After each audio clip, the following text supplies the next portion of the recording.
So now that we know what the brain needs to survive, which is high-level dopamine, how does it get your soccer mom, neighbor, great Uncle Joe to behave in the way that we know addicts behave? Why do they do the shady things that they do? And the answer is craving, right? And craving is not like, I'm hormonal and I want chocolate. Craving is the midbrain is active. The midbrain wakes up and says, I'm dying of thirst in the desert on day 5. I need that water to live, right?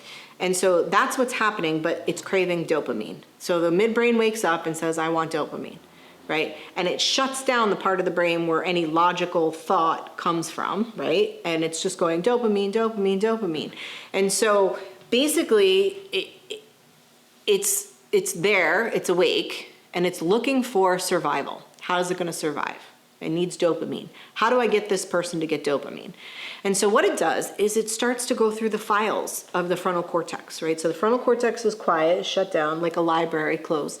And then the midbrain is going through all the files. And it's like, let me see what I can find here. Oh, pain, we have chronic pain. Yes, that's the thing that's going to work. Oh, I have really bad anxiety. I can't even leave my house. Or, oh, my boss is a jerk or whatever. So what happens is the midbrain takes that piece of information and it raises it up and it holds it up and it's waiting.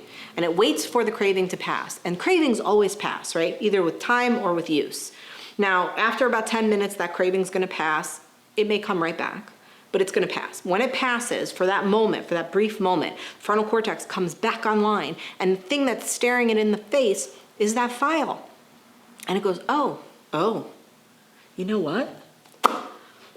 I have to support my family, and I cannot support my family if I cannot work, and I cannot work if I cannot sleep, and therefore I need Ambien, Xanax, alcohol, something to help me sleep, right? And so suddenly this person has sort of given themselves permission to go ahead and use, right? This is where the question of willpower comes up, okay? So willpower works this way. If I'm at a red light and I have my foot on the gas or on the brake, right? I'm physically capable of going through the red light, but willpower tells me do not go. Stay here. You're going to die. You're going to cause an accident. You're going to get a ticket. There's some kind of consequence if you go. So willpower says keep your foot on the brake. But as soon as the red light turns green, I now have permission to go. So all the willpower in the world is irrelevant because I can go through that light, right? So I have the same amount of willpower as I did 2 seconds ago. I just no longer need it because I have permission, right? That's what's happening in the brain. So I'm using willpower to not use because I don't want to hurt my family anymore and I don't want to lose my job and I don't want to have all these consequences.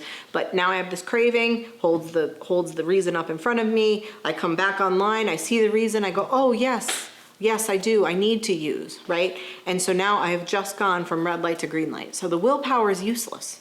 I still have the same amount of willpower I did, it's just not needed anymore because I've given myself this permission to use. So I go and I use, but now I'm lying to my family because I don't want them to know that I'm still using, and I'm lying to my doctor and I'm trying to get this, and now I'm creating all this trauma and stress for myself. And so ultimately, that's what drives all of these, manipulation and rationalization and all of these behaviors that we see, right? We see addicts behaving this way. They lie. Oh, they always lie. Oh, they're always doing this or that. Well, yeah, because this is the process that has occurred in their brain in order to lead up to this place.